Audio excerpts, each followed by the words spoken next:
Good afternoon, Facebook. It's Alistair and Kelly from Lazarus Training. As promised, it's Tuesday. It's 2 o'clock in the afternoon UK time, so it's time for us to broadcast to you. Busy day today, and we're doing a lot of work on our hostile environments training package that we've got coming soon. So we're only going to do a small broadcast to you today. But interestingly, it's on a topic which has come out because of Facebook Live.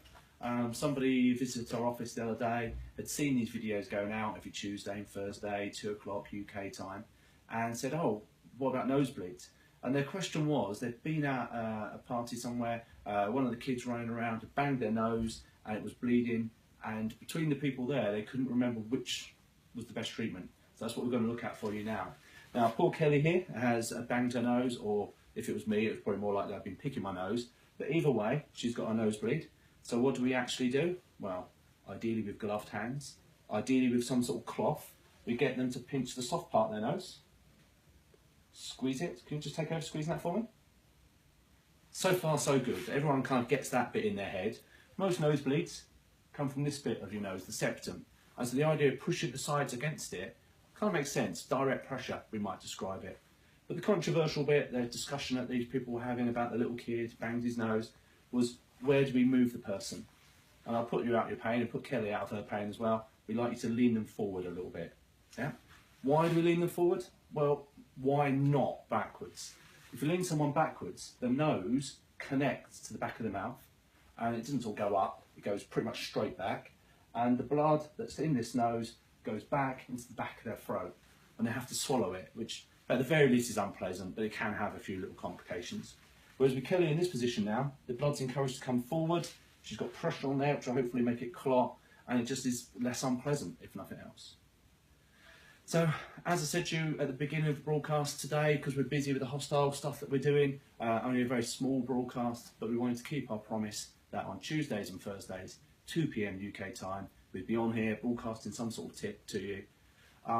If any questions, just put them in the comments or comment on this as the video is going out. You can get us on Twitter as well, Lazarus Training. So any questions about nosebleeds, hopefully not too many, it's quite self-explanatory, do let us know. Or if you've got other topics you would like to see coming out on here. Now, because we are a bit condensed on time, using the magic of TV, we're going to pretend some time has moved on. We recommend that you try this for about 10 minutes. And when you get to the end of the 10 minutes, you can release the pressure and hopefully some little clots formed and the bleeding is stopped.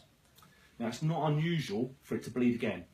And so we can go for a second period of 10 minutes if required.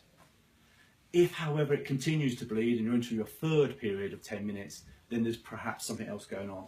Maybe there's some sort of complication, medical conditions affecting the person's ability to clot, so we need to seek some sort of medical aid.